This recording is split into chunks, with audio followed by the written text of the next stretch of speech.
They don't want change. They think in their mind, they're always right.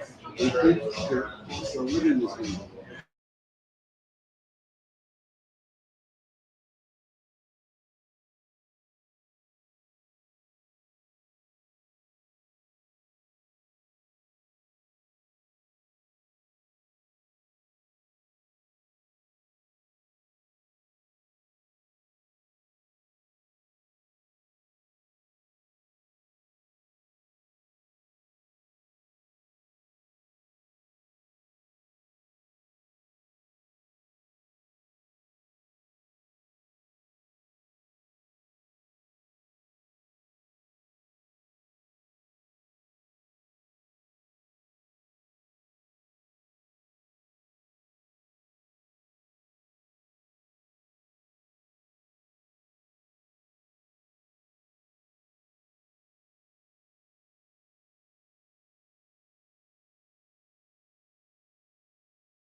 Radio, Kim and Ed Ryan. Yes, thank you very much. Thank you for coming to. I don't know what you're laughing at, but I sure hope you share that with everybody. Thank you all for coming to Hooked Island Grill for. I just feel like this is one of those nights where you need the clapping thing in the background.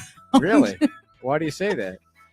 Well, because it's not the regular crowd. We're so happy that people are here, but it's Halloween, so I think everybody is out.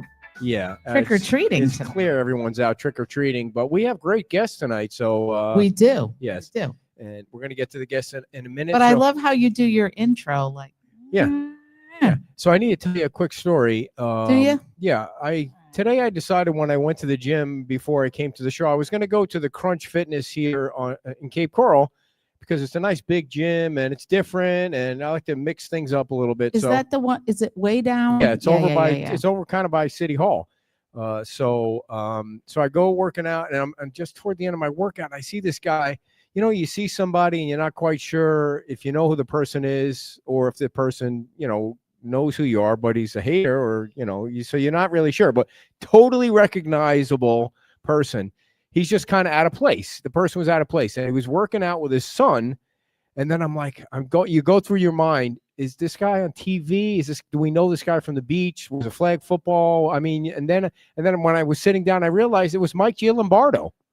Oh. Yeah, the representative. He's a House rep, right? He's not a senator. Is he a senator or a House rep? What's that? Yeah, I saw him. No, I didn't say anything. I don't think he knows who I am or anything. So that's who it was. So it finally snapped in. So I see you've been out spending money. Yes, I figured our two illustrious guests need to have brand new microphones. So, I have We have been through this before with the stationary mics. yeah. I'm going to apologize because tomorrow you're going to wake up and your neck is going to be, yes, your neck is going to be sore because you're going to be like this, trying to talk No. to us out of No, the side of your no. mouth. So I am trying to figure out how to make this work without any feedback. You don't know how ergonomics work. So far, so good. And then I was like, let me go online and see if maybe I have the wrong microphone. So, other than the 16 that are in the closet that we don't use, I went out and I figured out that we're going to use these mics. And when our guests come on, it's going to be crystal clear sound and no echo or anything. You're making sure that our retirement plan is living under I-75. That is what you are doing. Yeah, you need to write some things off. So, anything else? How's the baby doing? I still haven't seen the baby awake yet. The baby is now like a month old, and you guys are all at Lakes Park taking pictures of the baby. We went to Lakes Park. I still haven't held the baby awake yet. That is not true. And you were invited to go. You were invited to go. You didn't go because you are so structured and you have your had to write the newsletter schedule down. You don't. So don't complain. So, okay. So for those of you that are watching online, you might want to tune into our beach show tomorrow at 11 o'clock because we will have Matt Caldwell, who is the Lee County property appraiser. And we're going to talk about the state of Florida trying to abolish property taxes and how small communities can actually survive if that happens. So that's tomorrow at 11 o'clock. And you can watch that on our Beach Talk radio page. So that will be an interesting discussion, and we have plenty. Since I pay the property tax, that sounds like some kind of deal for me, not for you. Yeah, I don't understand they're trying to focus it on the homestead thing. So hopefully he can clarify. There are 8 different bills in Tallahassee right now that have to do with property taxes. So it should be an interesting discussion. And let's have our guests come up now. First, we're gonna have Tom come up. Tom Hayden is a former town council member, and the crowd here has to go wild for Tom. Thank you. Thank you, Tom. Tom's going to sit on this chair here, and we're going to make this work like magic, Tom, and we're going to adjust your microphone accordingly. And the reason we wanted to have Tom on first because you can actually pull that closer. You can move it up higher. Yeah, I'm sure he knows what to do. Well, and I kind of made a mistake. I told the youth council 5:30. Okay. Because I'm old now and I apparently can't keep track of time like I used to. All right. And they are on their way. Okay. So when they get here, we'll have them if you want to talk to Don. Yeah, let's bring Don on. No, let's all come on together. Don and Tom are going to come on together. Well, let me just say, because you mentioned the youth council because you're an advisor to the youth council, correct? I am. The one thing that when I left city council was I enjoyed my experience with the kids so much as their liaison during my time on council that I really wanted to continue that working relationship with them. And when Joe Mazurkowitz, when his daughter graduated and he didn't want to be the advisor anymore, I said, I'd really be interested in this position. And council appointed me. So for the next year and a half now, I'll be able to work with them, which is a joy. And seeing what these kids are able to accomplish and how driven they are. I'm really excited about the future of our city and other cities and what they're going to be able to deliver. Can you tell people a little bit about how the youth council, like what it's about and who's on it and that kind of stuff? Yeah, it's for those who don't know. I feel like I told you you were going to have a neck issue. Yeah. So it's made up of juniors and seniors from their Cape Coral residents from area high schools. Cape Coral, including Bishop Verot, Canterbury. And every year they meet once a month and they have a series of projects that they work on. Currently, they're working on one that I'm really excited about. It's a mental health project. We know how tough it's been for these kids in school lately. They've had COVID, they've had the hurricane, they've had lockdowns, addressing these school issues. Violence. School violence. These issues are, so they're setting up a survey to ask kids, all juniors and seniors throughout the Lee County school system, to get their responses on various questions, and then they're going to present the results to the Lee County School Board, the Cape Coral City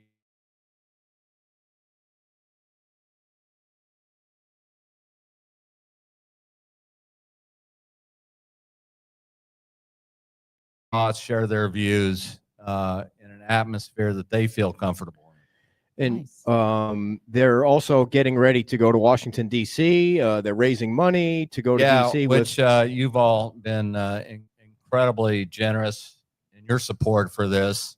And they will be going to National League of Cities next March, I believe. And they'll be participating in a program with other youth councils around the country that will be incredibly beneficial to them and their goals and what they're able to accomplish.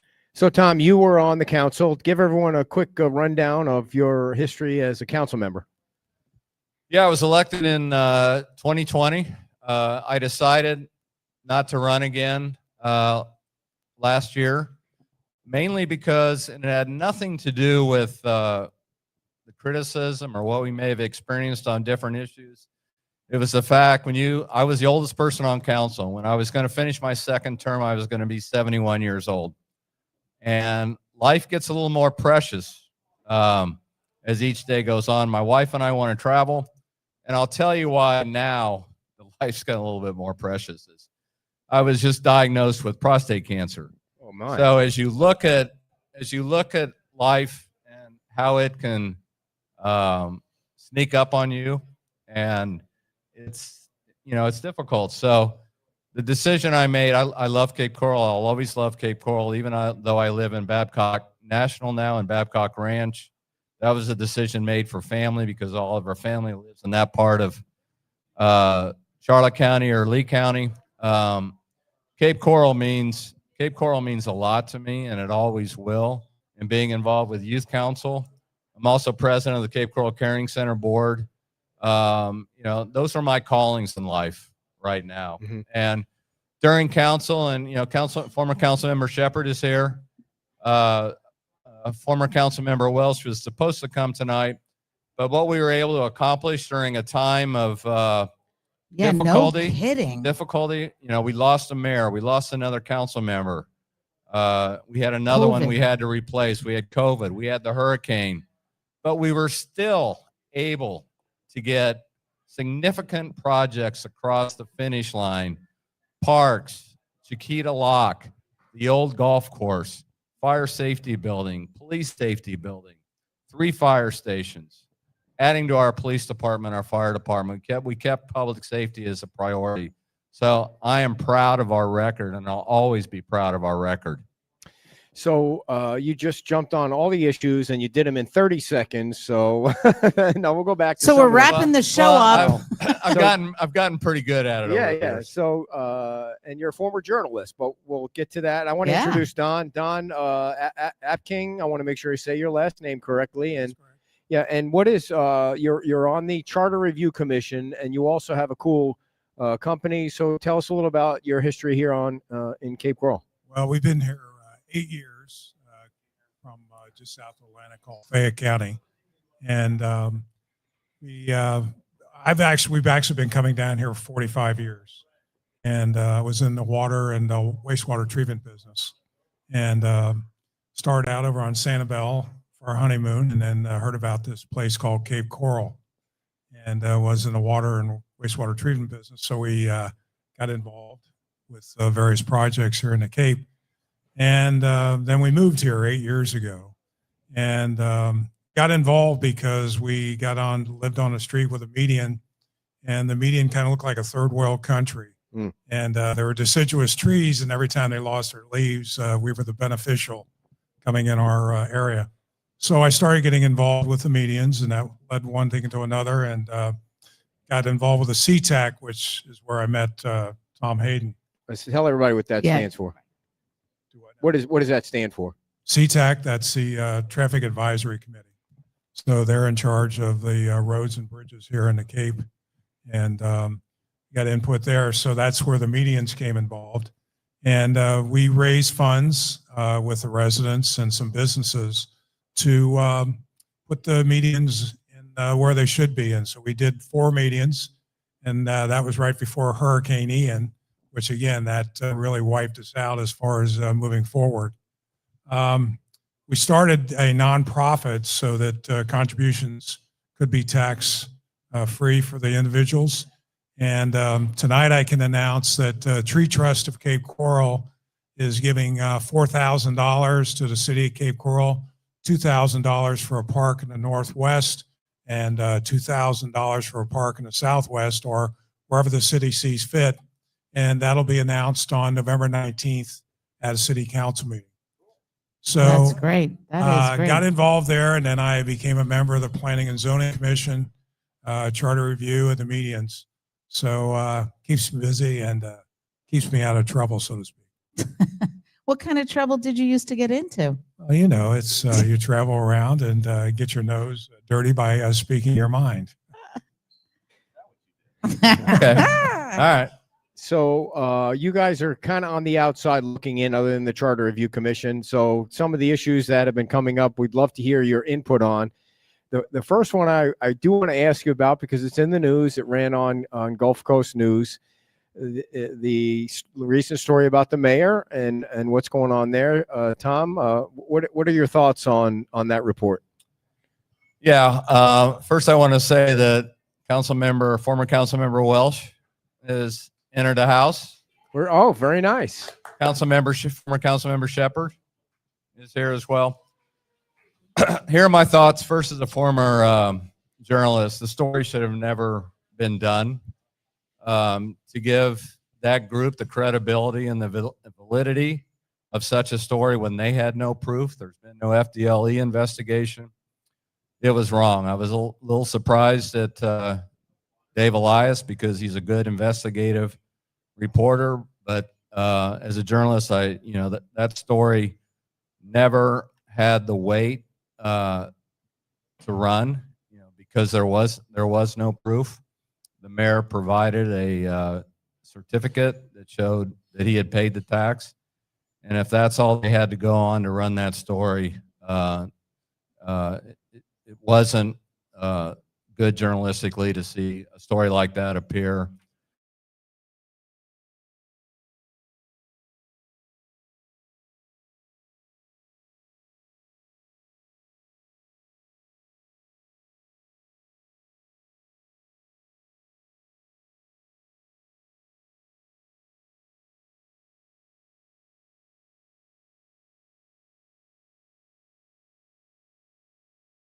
Cape Coral. And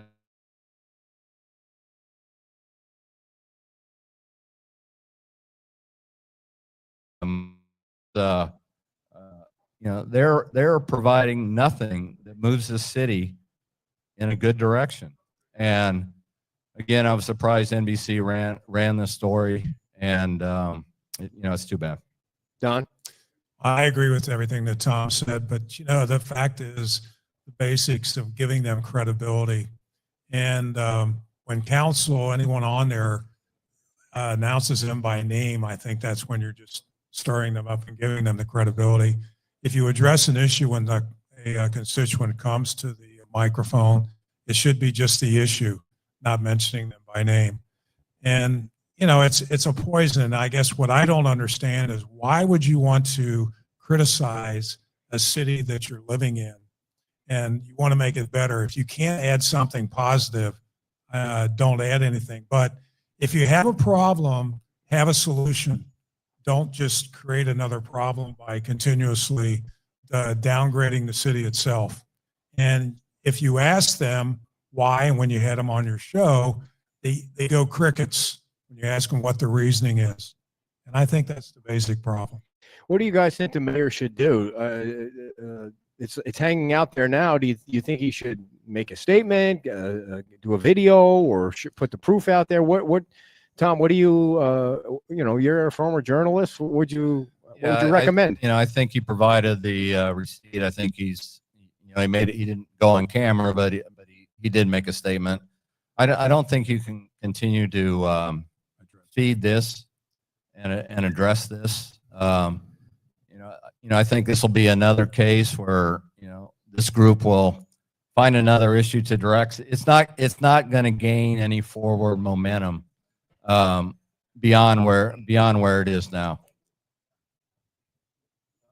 No, I agree. It's something that if you keep feeding it, it's just going to expand the issue. And as Tom mentioned, they're going to just look for something else. Because that's pretty much been their repertoire if you look at what's happened over the last several months. It's just one thing after another. And especially when they come to address their 3 minutes. You know, as you tell somebody, you can get a lot more done if you email a council person and set up a meeting instead of doing the theatrics at the council meetings. Yeah, and the other thing is, you know, they call themselves take out the trash. You know, maybe they need to look in the mirror. What do you say? I mean, some of the comments that come on is that people aren't listening. You know, the council's not listening. What do you say to that? Do you think the council's listening? Do you think it's just a difference of a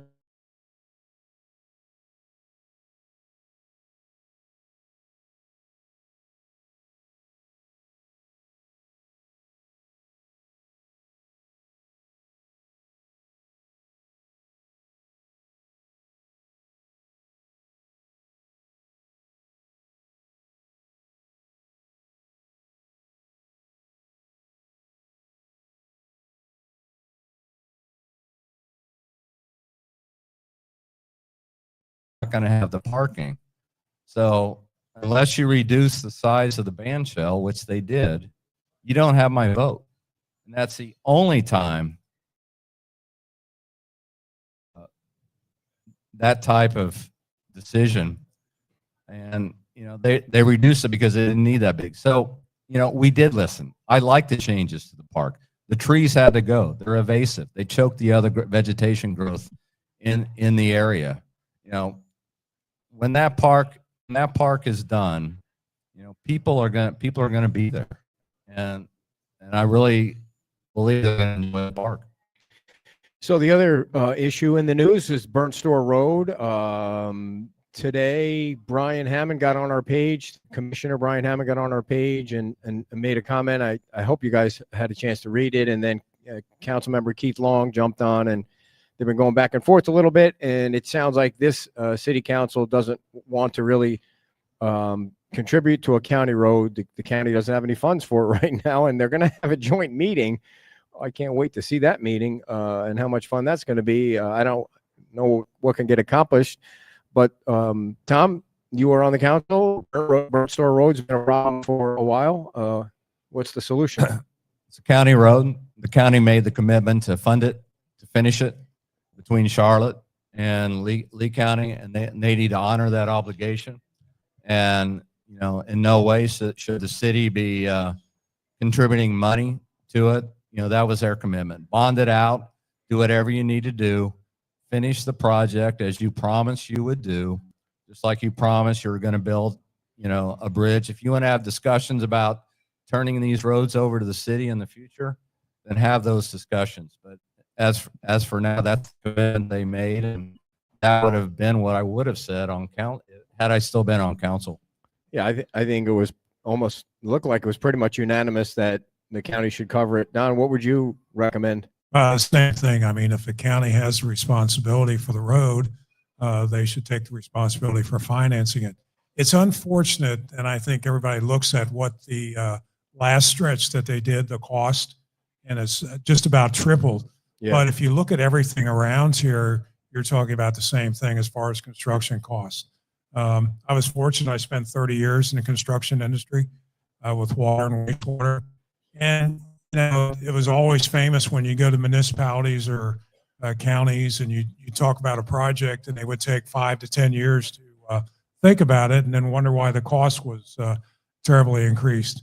That's why I always enjoyed dealing with the commercial industry, because they make a decision right away. So it's just one of those things that you have to face. And we're just in a situation where it's limited as far as, and that's the other thing that UEP ties in with. There's limited construction companies that are able to do that work because you have to have a total engineering firm. I mean, engineers on staff, be able to basically cover up half of what you did the day before or day of because of safety issues. So there's a lot of overhead involved when you're talking about construction, and there's so many companies, only so many companies that will do that work because it's a losing proposition for a lot of the smaller construction companies who would do that. you have to look at all phases of what's going on as far as construction. And, you know, being on Planning and Zoning Commission, we look at the city, you look at the master plan, and there's always been a lot of complaints like we build too many car washes or too many storage facilities. It's private property rights. There's a lot of different things that you have to take into account when you're talking about things. And the way the city's going now, I'll just get into another phase, is I think we're in a transition. If you look at all the different projects that are going on, Bimini Basin, which is now being completed. Don't jump ahead on me, man. Go ahead. Okay, I'll cut it and we can go on. By the way, your microphones sound crystal clear. I don't know if you noticed that, dear, but they really sound good. And they were only $700 each, so I don't know what you're worried about. I'm now. going to kill you. I'm kidding. Talk for $700. Between $3,500 for the wrap on the craft truck that you So- bought, now we have Wow. this. No, I didn't. It didn't Yes. cost that much. So Yes. just so everybody, I'm still waiting for my truck At to Lemon come back. Bay At Lemon Bay Chevrolet. Chevrolet, and now they say maybe next week. But the wrap, you know, Wait a minute. That's an opening for me. A piece of crap truck. What Yeah. year is this truck? Why is it a piece of crap? 2023. Okay. it's got 29,000 miles on it. I mean, Well, what's wrong with it? Why is it a piece of Everything. crap? Oh, Every time Everything. Here's that, what- that You boils get it in down it, for me. Thank you. Every No. light comes on. The fan for the coolant, truck. Let it me tell goes the story. on. But you don't know anything about cars. The coolant fan just runs and runs and runs down, and then it says it's shutting down, and then the entire truck shuts down. And guess what? There's nothing wrong in that coolant thing. What's wrong with that thing is it needs a whole new computer, or it was damaged in some sort of water event. And even though you bought a certified pre-owned, Yeah. I don't know who did that You know which one? investigation, but it's not right. And we need a new truck. Okay. So Don, Tom, just tell Yeah, me, can you tell me which one We used to have a Ford. We We're trying to moved on figure from out that, and the now we're internet in here. this. So what happens is, can I tell the story? Well, It's my here's truck. I just what- want to add Tom, about no, wait a impact second. fees. Don't make me shut your microphone. Oh, Tom. So the only time it says it's overheating is when I'm leaving Cape Coral. It's like I get in the same Yeah, spot on the right. bridge, Yeah, and then it starts to say your truck is overheating on the bridge leaving Cape Coral. It's almost like they So it's never the want me bridge's to leave. problem. It's the strangest thing. Well, I No. agree because sometimes We know the locals hate you on the beach, All right, so they here- probably hate you here All right. too. Here's what you two need to do. My suggestion: Please. sometime next year, have me on as the host, and I will interview you two, and we'll get into these topics a little bit deeper. See them here. All right. So let me Which ask, one is it? you know, the issue has been brought up about using impact fees for Burnt Store Road. Do you think the city has any responsibility to use any of those fees? No, whether it's a mobility fee Sorry, yeah, or mobility the fee. impact fee, those fees need to be dedicated to projects that are happening on Cape Coral Road.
And here's the reason. There are very few situations in government where citizens can be a part of the process. Citizen committees allowed citizens to become part of the process, understand government a little bit better, make recommendations to the city council. They didn't have any more authority than that. But the fact that we could actually ask citizens to become involved with city government, to me, was important. To shut them out and take away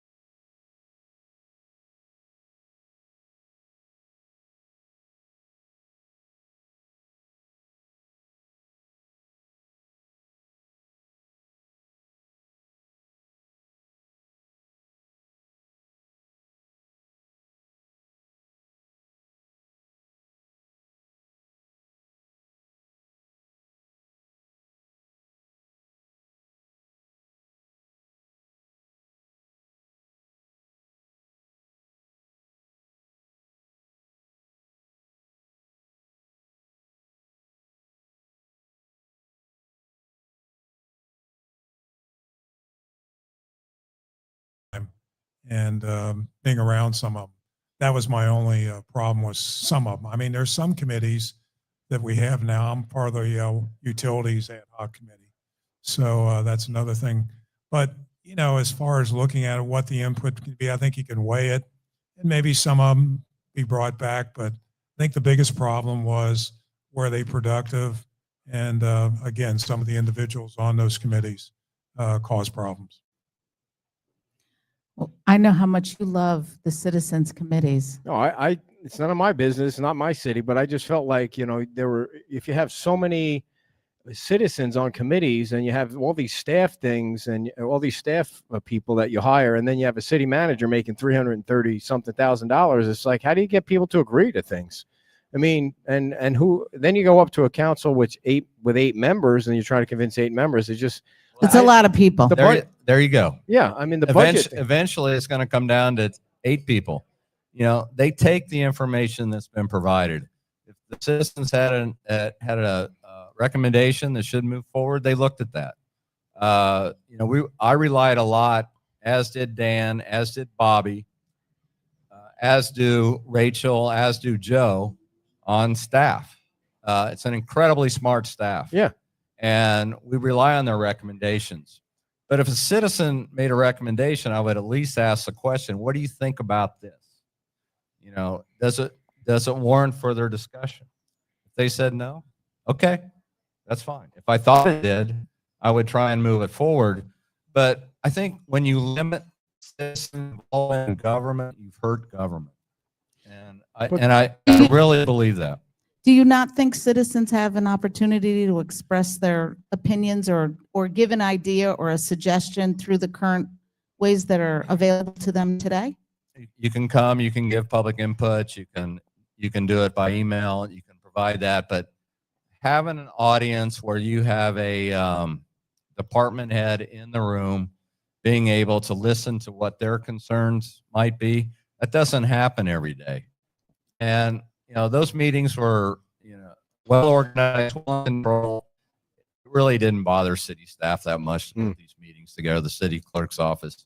But I think, you know, the fact that citizens were able to contribute in a way that they normally wouldn't be able to do, and we get, you know, Rachel knows, Joe knows, you know, you get a lot of public input.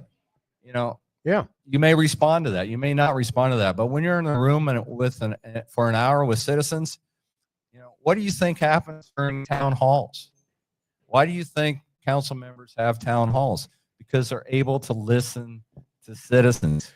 That's what the committees did. You had that rare opportunity to be able to listen to citizens that we don't always get. I don't know. It just seems So like. do you think the citizens committees would replace then the town halls?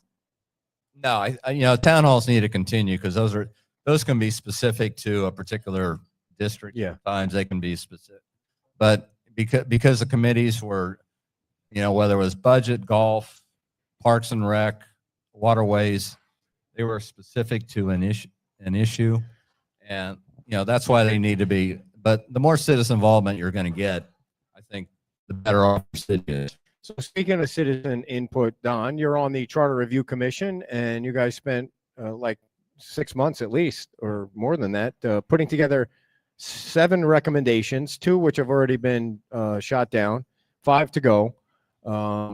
Single member districts are in the dumpster, and the one other one about removing a council member is out. And your recommendation for the pay for the council is what? Well, that was brought up. We looked at various municipalities. What you had to, and I think what most people don't look at, is it has to be a similar governance with a city manager, because you got them where you've got strong mayor, where you're going to have a lot more as far as income, and taking those averages. And we came to a conclusion that the figures we recommended were based on today's averages for similar budgets that we have here in the Cape, and other factors that were involved. But, you know, the thing is, and there's a history here in Cape Coral of voting down any recommendations. And then after the stipend fiasco with that, it's kind of poisoned the well. But some of them on the committee wanted to do away with any means of getting a increase except for the residents voting on it. Don't know, you know, how far this will go with the recommendation, but you have to give an opportunity. You can't continue to have the income stymied at where it is now. The idea is to get that income to a level where you're going to invite people that have successful careers and can afford the time, because most people in their minds, it's a part-time job. It is not a part-time job. Just viewing it from the outside, as I have for the last 8 years, several different committees or several different meetings. I mean, you had a cow meeting the other week that lasted, I think, forever, didn't it, Rachel? It was about 8 hours. About 8 hours. And you have, Oh, you she have, was waving. I'm sorry. but you have days where you're going to have 2 or 3 different meetings starting in the morning at 9 a.m. Right. and leaving at 7 or 8 o'clock at night. And there's weeks where you're going to have meetings just about every day of the week. Then you have to address residents that have questions. You have to attend ribbon cuttings. There's various things that I think when people run for council, looking from that outside, I don't have any idea. The other thing is, what I would recommend anyone running for council, there's a thing called the Citizens Academy, which is twice a year. And that explains the city government to everyone, because what a lot of candidates do is they use red meat issues to attract voters. So when they become a council person and they realize that things are a lot different, then, you know, things change in their minds. And it usually takes about a year to get acclimated to the position. So, you know, as you watch it evolve, I think there's a lot of things that the residents need to know as far as the facts. We're definitely getting 2 more of these microphones. They sound really clear compared to us. Well, I Don, want to you mention need that right on time at 5:30, wait a second. one of your youth council people showed up. So Well, we're not ready for you yet, though, because you're late. no, she's right on time. So No, Don- she's on time because that's what I told her was 5:30. That's Tom time. So Don, you didn't answer the question, though. I mean, no, you did answer the question very eloquently, but Just you one didn't. second. You didn't give a number. As far as The what town council, your city council should be making what? In your in my opinion? estimation, the mayor should be making 80,000 and the council 70,000. And Tom, you were on the council making 18,000 or something, or some crazy amount of money. So where do you think it should be? Well, I like those numbers. I like 70. I like 80. Obviously, council can change it, but the problem we ran into, and trust me, for someone at the time, and I voted for the stipend, that had to get a second job. And the only thing I ever wanted to do was spend full time on city council, be in that room, be in the office every day, spend 9-10 hours, you know, whatever it took to complete what we needed to do. You know, we certainly didn't roll it out well, and that'll always be my big regret on city council. But to get it on the ballot, let the voters decide. Yeah. I know Councilmember Long gave it 0 chance of passing. I disagree. What do you think it has? What do you think? My opinion is this: if the voting language includes the salary, and the fact that no other compensation can be included like a stipend, I believe it has an opportunity to pass. Yeah, I think it has to include that language. Yes, they have 75 words, but you know, trust me, I know how to write tight, and that can be included in there. Yeah. Well, I think, you know, what other things that have to be brought out about the issues that we considered, a lot of it is language changes, and it's just updating things that needed to be as far as vice mayor, things like that. And that's the majority of it. But the other thing that people don't understand is that council can bring forth some issues that they think should be on the ballot. And the fact that you can have 5 on the primary and 4 on the general election. And that's another thing that people have to realize. But council is going to be talking about that coming up. And I think that everybody should listen to see where they go. But again, they're recommendations brought up by the Charter Review Commission. That's exactly what they are, recommendations. But as I said, most of it is language changes. Don, real quick, have you heard of any other issues that might be brought up by the city council or the town or city manager to be considered? Not yet. Okay. So you said something about get involved. The other thing the residents should do is they should get involved with the county board meetings to keep an eye on what's going on with Burnt Store Road. They should really pay attention to not only the county board meets again on Tuesday. They meet at 9:30. Their meetings are online, but there is going to be a joint meeting between the county and the city that you should probably attend, and I'm guessing it'll be broadcast somewhere. You should get involved in the golf course meeting, which is coming up, I think, in 2 weeks. On the 13th. At 6 o'clock, I believe. I'm trying to do that from Yeah, memory. Public Works. Yeah, I don't think Public Works. Did they broadcast from Public Works? I don't think I've ever seen them that's broadcast. non-recorded. So we're gonna broadcast that. We have great microphones. We just hopefully they'll have an internet Good connection Lord. there. You're really excited about these mics. I can tell. they This are. is just He's- making your day today. You He's guys sound making crisp. sure he doesn't get No, he's in love on with the the way mics. home. She won't be at home. She'll be with the baby, so I don't have to worry about that. You know, you were bringing up about people Wait, getting Can we involved. segue here? Oh, Can we segue here? To I the tried to segue All right. and then you cut me All right off. Take a So break yes, there. Take a I break. will. You're gonna have to take a break because we're gonna do this presentation. My lovely wife, everybody. Can we get a big hand for her? Her hair looks lovely tonight, by the way. I mean, she spends a lot of time on her hair, a lot more than I do. So Tom, you're gonna introduce us. Have a seat here. I just want to say one thing. I love your outfit. Our daughter's first real costume was that exact thing when she was 3 years old. So I love it. Actually, I need to correct you on that. Her first costume, this is what my wife did for our daughter. She blew up purple balloons and taped them to her and said she was a grape. That was her first costume. Yeah. So anyway, Tom, back to you. So, well, Hey, should I keep it down in introduce the you audience, as please. Lexi Skorzak, or should I introduce you as whoever you are tonight? Oh, well, I am Lexi Skorzak, but I am dressed as a ladybug today. Okay. For Halloween, stay festive. So Lexi is our Cape Coral Youth Council chair. She's done an incredible job this year. She's got 6-7 more months to go. I couldn't be more proud of what she and the rest of her colleagues have been able to accomplish. And Ed, I'll turn it over to you. All right. Well, we did a giveaway. We gave away 2 passes to the Key West Express. We did it online, and we did it here, harassing people that were eating dinner.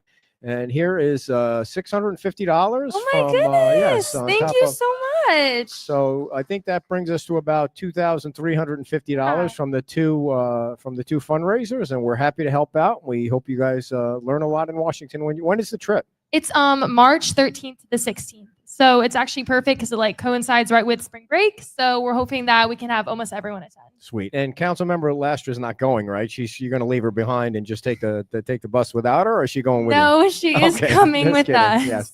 She's doing a great job. I think, Oh, yes. Tom, she's kind of doing what you did at one point, She or is. Yeah, she is. And, we're excited to have her as part of the group, and her efforts and fundraising have been impressive Yeah. so far. And, we're getting really close to our goal of 18 or 20,000. I think we're Very shooting nice. for 20 because we're not sure how many students are going to want to go. We know at least 10 are going to go, but we may have more than that. All right. Are you going trick or treating? Is that what this? Yes, I'm going trick or treating in Sandoval with my friends.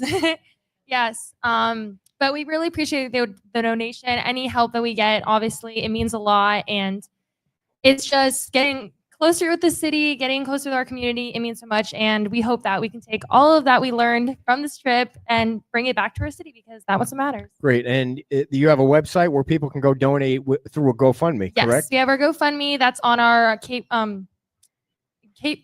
Coral Youth Council Facebook and our Instagram.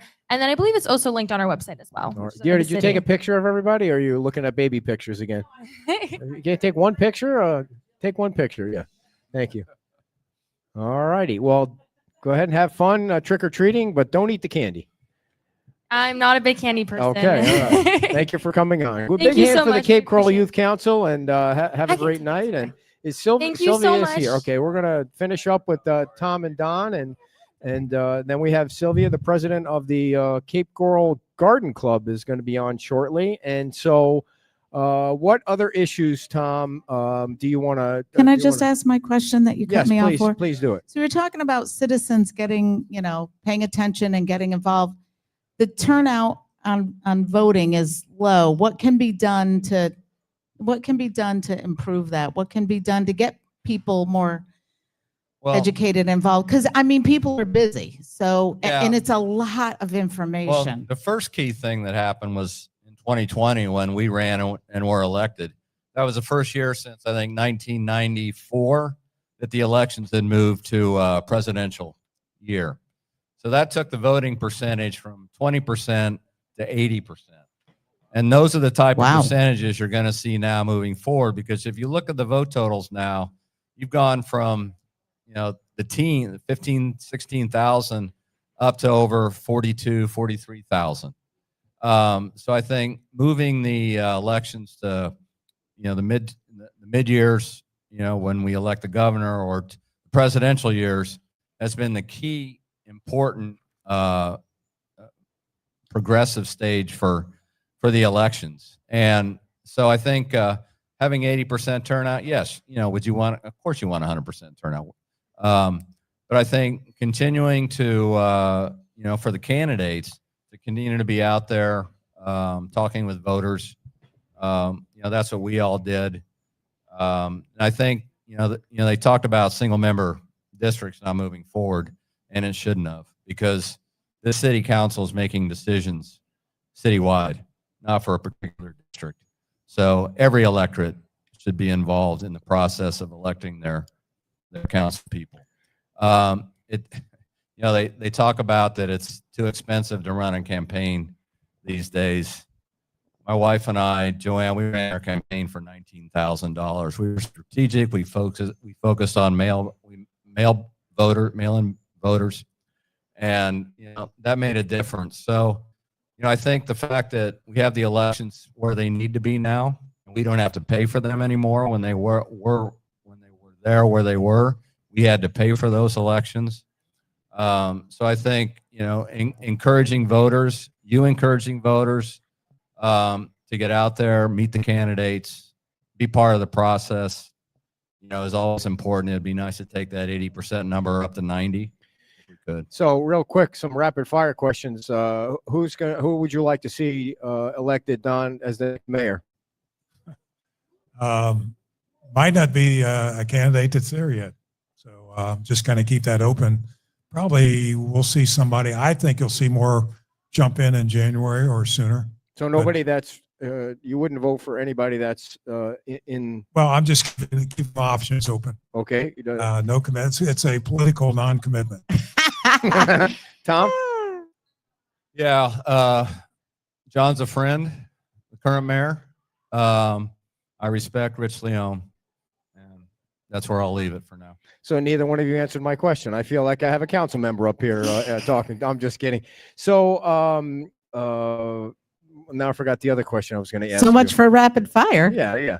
I totally lost track of that. Well, here I can come back at Thank you very much. It'll come back to me. It always does. How do you get involved? I think you have to look at each candidate as a job interview, and look at their resume, and ask questions in that respect, instead of just them coming out with red meat issues. You have to get them pointed to where you think the city needs to go and how they're going to get there. And the biggest problem we have is short-sightedness. We need to look at this city 20, 30 years down the road. Right. Of course, I'm 75, so I don't know how many years I'll see of that. But being here, and again, you have to have something positive to say about the city, not this constant negative issues that doesn't get you anywhere. It doesn't do anything for the city. And I think everybody has to get more information. There's easy ways to get information about this city. It's just a matter of digging it out. Thank goodness we're going to redo the internet site for the city by the end of the year, because as it stands now, it's like going through a minefield to find where you need to go. It's the same way on the beach. I think they all use the same software. So I remember the question, Mike, the city manager makes over $330,000. Is that salary fair, unfair, the right salary, and is he doing a good job? Yeah, you didn't get real good answers from your mayoral candidates last week on that. And I told Rich, I said, if you're going to give somebody a 4.1 rating, which is well above average, then you need to explain why. The reasons why Mike Ilchison is a good city manager is because he has the experience. He's incredibly intelligent in the issues of the city. He listens to people. He listens to staff. He listens to residents. He's there for them. And I think that's important, inherent in a good city manager. Mike Ilchison, compared, the city always works within the 75th percentile with its employees, how it looks at council salaries, how it looks at city attorney, city manager salaries. Mike isn't there. He's not even at the 75th percentile. That's weird.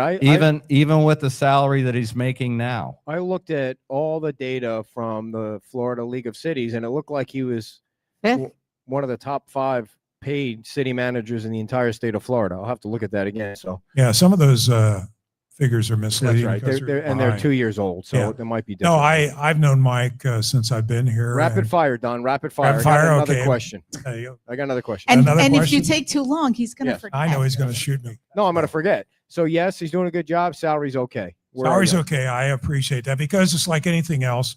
If you find somebody that's a gem, you don't want to lose them. There's a lot of competition in the state for city managers. And when you find somebody that is doing a good job, it's like when I ran a business. You always look for people that are smarter than you. So that's why you want to keep them. You have to pay them. Golf course. What do you want to see it turn into, Tom? Real quick. Botanical gardens, continue to make trails out of it. Community center, possibly. Don. Botanical gardens, and maybe small shacks, as I call them, with different businesses like selling honey, selling Interesting. eggs, whatever it is, little specialty bicycles repair shop, something that you go along, because it depends on what we put in there, how much remediation we're going to have to do. The other idea might be to have a nonprofit take donations from some people, because I know there's a lot of individuals that would donate a lot of money. So that's another issue. Last issue is how much should the city spend on the yacht club, Tom? That's a difficult one, only because it involves the city is very much looking at P3s now. If the Kearns Group is interested in building the entire thing out there, we need to look at that. Is there a partnership that exists between the city and Kearns? So yes, the price tag is much higher from when we originally approved the design. If you're on the council now, would you vote yes for $330 million? If there was a P3 involved. Okay. All right. As far as the cost, it is what it is. And if you look at the downtown area, like I said, with Bimini Basin, with the COVID 47th and the 22 acres that was cleared, I see that as another $500 million. So if you add it all together, you're well over $1 billion without even including the yacht club. And so I think that's where we're heading. And just reiterate, because last time this came up, someone was upset that we didn't explain it.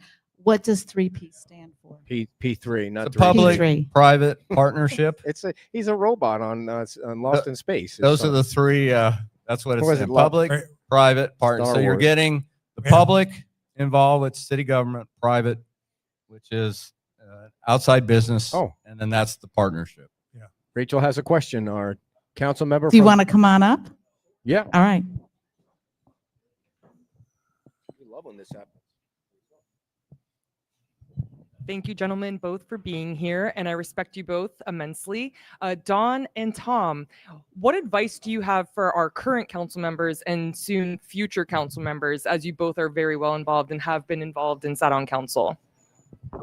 What is your sage advice? You go ahead. You take this one first. No, I think it's with the election, as I said, if you're running for election, you need to find out as much information as you possibly can. You meet with current council people, you meet with the city manager, you meet with department heads, and you go to the Citizens Academy if you can, because as much information as you can gather, that's the more informed you are, and you can answer questions from the public and know something more than you did going in. Because if you don't, you come across, like I said, with just red meat issues trying to get elected. And I don't think that's any way to run a campaign in today's market. Current council members, I would just say stay attentive, learn as much as you can, listen. That's the thing that a lot of people don't. Be prepared when you get ready for a council meeting. I mean, I can always tell who is and who isn't if you're listening to a council meeting. It takes a lot of time, and I don't think people understand, because there's several issues with this city that are coming up now and in the future that if you don't have the facts correctly, you could make a bad decision. We were formerly known as Cape Coma, and I don't think anybody wants to go back to that situation. Before Tom answers, Linda wants to know how you sign up for Citizens Academy. It's advertised. I'd have to go back and see exactly when the dates are, but you can call the city and find out where the dates are going Is to that be. something the city puts on? Yes. Oh, I the didn't city know that. puts it on. It's Okay. it's how many We'll get the days info. is it? We'll get the information and put it on There's the an town email? city's Okay. website. Gotcha. All right, City Tom. website. Yeah. Tom, what advice do you have for? Yeah, and establish your own identity. Be assertive at the times when you need to be assertive. And the perfect example for Rachel was it looked like mobility fees was going to fail. And she found a way to bring it back because that's our transportation future. She knew it was important, and she got it done. And I called her and I told her that. And when you're a candidate, the tendency is to listen to the outside noise and take that up to the seat. And trust me, it doesn't work.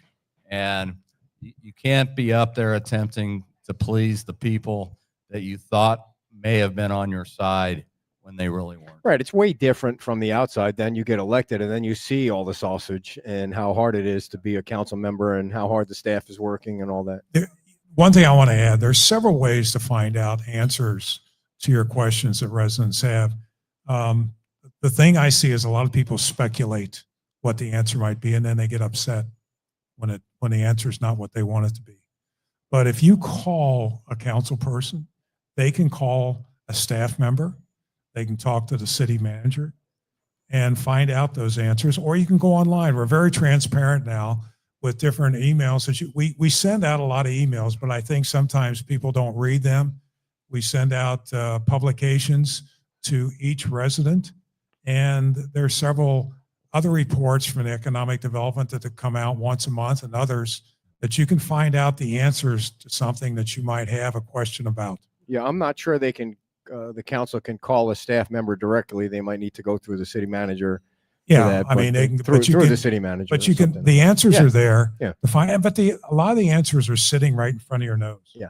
I'm sorry, Sylvia. I just keep asking questions, and I know you've been waiting patiently, but I did want to ask you about citizens' input. When I first got over here, I was Every week. when I was a little baffled about how much they were debating citizens' input, and it just seemed like it was fine to me. Like people were getting up there speaking, and okay, do you have it at the beginning or do you have it at the end? Like on the beach, you can have it at the beginning and have it at the end because it's small. It's a small town, and it's different if the county does it at the end. And so did you guys think the citizens are being like the last meeting out, the cow meeting? There was 2 people there to speak at a public comment. So it wasn't like I know there weren't major issues, and there will be other people that come, but Tom, you were there. It wasn't broken. It didn't need to change. It was fine where it was. If people wanted to, there was an issue that impacted their lives, they were going to find the way to come. It was really never an issue. Don? It doesn't really matter. I can see it either at the beginning or the end, but you know, a lot of these times when you've got 3 minutes, it's very difficult to discuss your problem or seek a solution. It's a lot easier to send an email out and request a answer. You also got 311 where you can call in and, you know, if you have a problem, they'll direct it. And 311, that has evolved in itself over the last few years. Never any conversation that, you know, there's several issues now that we could talk about, of course, with code enforcement, but anything that you have a question about, you can get an answer. Can I respond real quick to the 3-minute thing? Because this is one that's always. You have 1 minute. Okay. Thank you. 3 minutes is a good amount of time to get your point across. I found every time when I was sitting up there for meetings, or even when I attended council meetings as a reporter, after the 2-minute mark, people really usually started getting redundant. So, you know, be concise with your words, get to the point right away. You don't necessarily need to thank council for the privilege of speaking. You know, that's state mandated. So just get to the issue, make your point, and step away from the podium. Can I tell you something? Like, I was watching the police officers get abused by these people with their phones the other day in City Hall, and I was just like, I went up to one of the police officers. I said, "Why do they do this to you?" And it just, it really bugged me, because they're just doing their job. And I think they're probably there for some of the crazy people that you just never know when they're going to snap on one of these elected officials. And then I don't know, it was because my phone was reading my mind, but when I got home later, I started getting these, you get hooked on these reels, and there are crazy people in every town. And then this one guy was so crazy with the council. He would just get up, he'd walk up to the podium and he'd moon them. I mean, it was like, and the cops wouldn't do anything. It was like, is that speaking your mind? Or I guess it was speaking his mind. But I mean, there are some really crazy people out there. Well, the only thing is, if you look at, do you want to put on a theatrical performance? Or do you want to state an issue? Yeah, that's what a lot of it was. Yeah. But I mean, so it's everywhere, and it's unfortunate, because I do think it discourages people from running if they see how it just gets crazy. Well, if it gets too crazy, you discourage anyone that wants to make a positive comment or speak in public comment. Yeah. All right, guys. Okay. Well, we could go on for hours talking to you, brainiacs over here. So, Tom, will you ever run again? No. Okay. It was a pregnated pause there, so I think it's possible. Now, listen, with Youth Council, with Cape Coral Caring Center, I'm also the official scorer for the FDCU basketball teams. I'm fine. The only thing he's going to run is to the table. Yeah. Thank you guys for coming. Thank Big you. hand for our guests, Cape everybody. Coral Talk Radio. Whoops, that was the wrong one. There we go. I want to tell you guys real quick who our guests are coming up. I'm going to read our sponsor, and then Sylvia from the Cape Coral Garden Club is coming up, because I love flowers, everybody. I bet you know I was a flower person. All right, next week is November 7th. It's going to be a humdinger. We got 3 candidates for District 1, which is Keith Long's seat. Monica Shintani, Tom Senator, and Sean Hartman will be our guests. And then on the 14th, another great show, Bill Stanky, who was on the city council, and Kevin Ruane. The two of them will be on, and we'll try and get them on at the same time for a little overlap there. And then on the 21st, we have the president of the Chamber of Commerce, Donna Germain. And I did see online that they sold just under 800 kegs at the Oktoberfest. That's a lot of hangovers, but that was a great time. It was a lot of fun, and we saw a ton of people that we knew from all over. They come here. All right, everybody, good news. 30-year fixed rates have slipped to the lowest they've been in over a year. We're one of the best buyers markets in the country now. It might be the time to make a move. Reach out to Sean Carter to see if you can get into a new home for the holidays. Call or text him today, 574-320-4840. 574. I asked her to do one thing. I asked her to, while I'm reading the ad, get Sylvia to come up to the table. Sylvia, welcome. Sean Carter, loan officer, NMLS number 1999324. You can go online. It's CarterGetsLoans.com. That's CarterGetsLoans.com. And we want to thank Sean Carter for sponsoring the show here at Hooked Island Grill. What are you doing? Showing off pictures of the baby? I am. Yeah. I am. I Well, asked you to get the one thing to get I Sylvia to come up. I We did made get her to wait. come up here. She came up. We made her. She She's wearing came my up. favorite yellow color. I know. My truck is know. yellow. If I ever get it back, I'll be able to show it off here. We don't want So- it back. So, Keep it. how are you doing? I'm doing well, thank you, Ed. Tell us about the garden club and how you got involved. The Garden Club was founded here in Cape Coral in 1997. It was founded by a woman called Marty Ward and one other person. And it was in response to people wanting to become a federated garden club. There were other garden clubs in Cape Coral, but they did not belong to the Florida Federation of Garden Clubs. I don't think you can hear me very well. Yeah, just lean right in Yeah, there. okay. So we've been going since 1997. We currently have 111 members. Wow. We're a non-profit registered charity.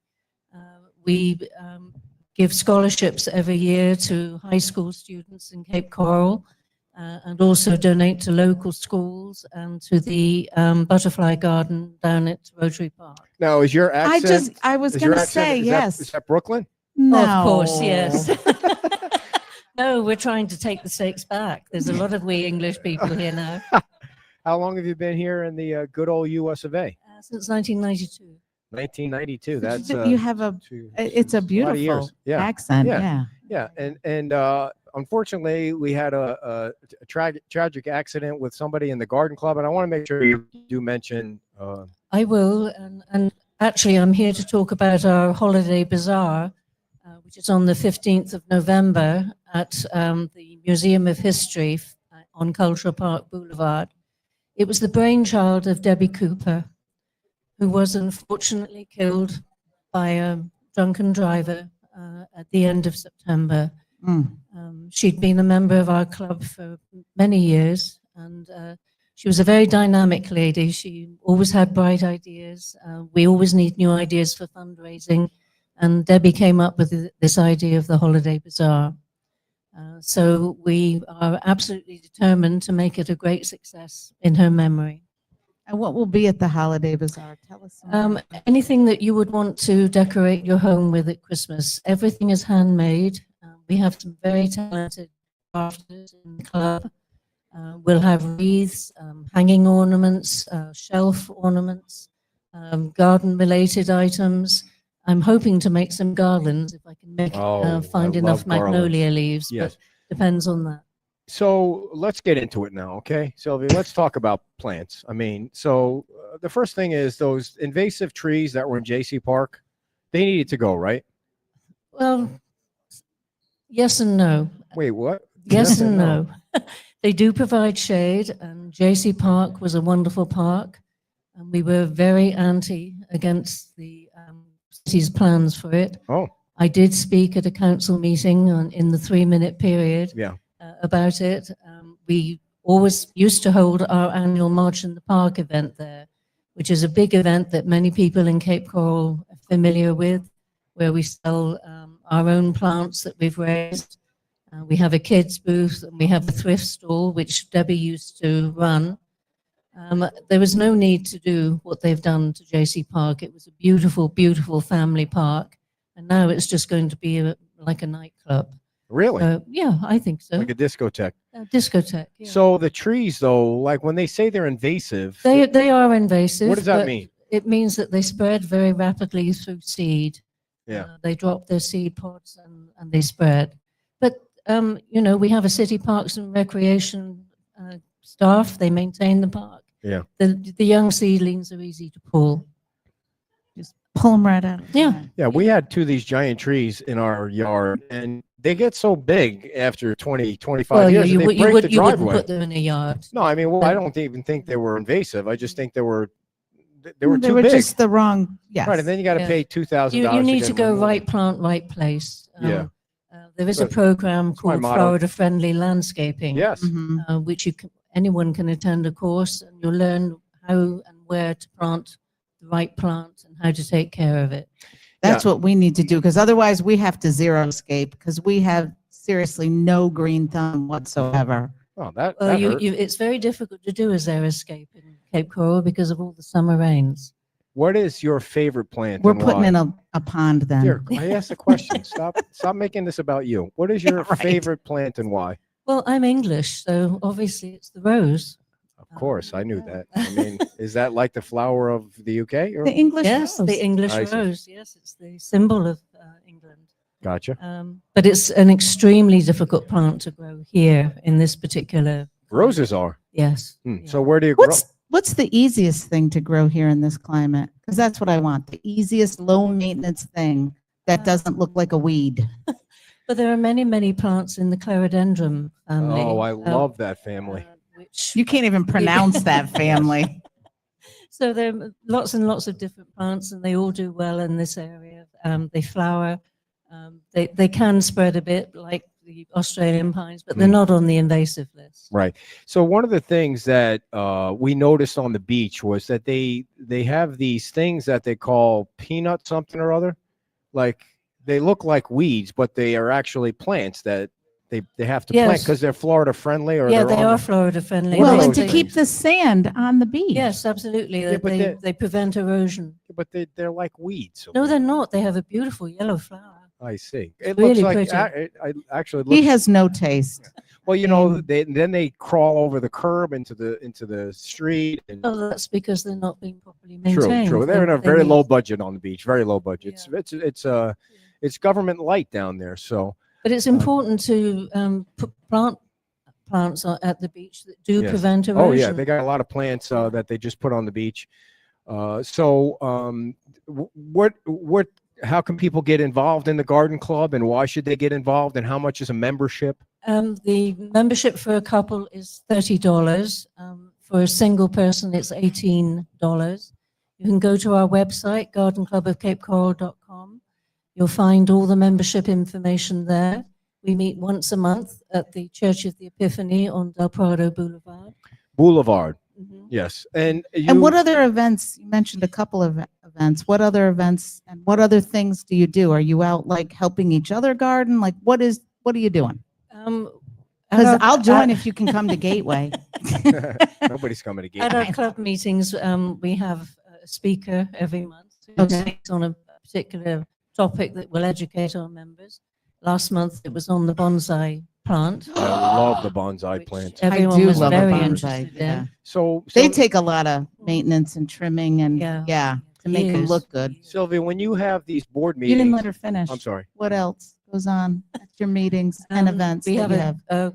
members can submit questions and we'll research the answers for them. If they're having any difficulties in their garden, we'll find out what they need to do.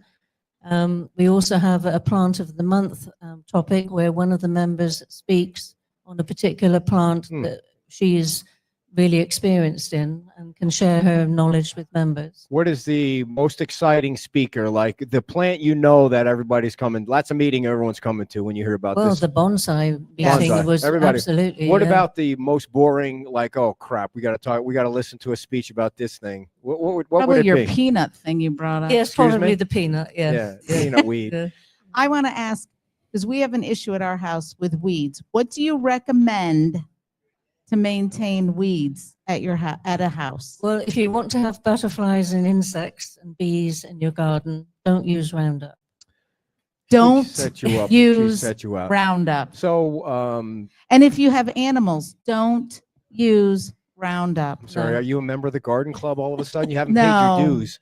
So, Sylvia, the other thing is like when you guys get together and have your meetings, do you ever argue over a plant? Like you start yelling at each other over Oh, a gosh, specific no. plant? No, you're just Very totally civilized. cordial. She's English. I'm It's just saying. all, of course Just it's wondering, like, civilized. if I came to your meeting, do I only get 3 minutes to speak, or is it at the beginning or at the end, or how does that work? We let the speaker have about 25 to 30 minutes. Oh, wow. Plus about 5 minutes for questions. I see. Because our members don't like to be at a really long meeting because then Sure. it does get boring. Yeah, So we need to keep everyone's interest. gotcha. So the big event again is when? The Holiday Bazaar is on November the 15th at 544 Cultural Park Boulevard in Cape Coral, 9 o'clock until 3.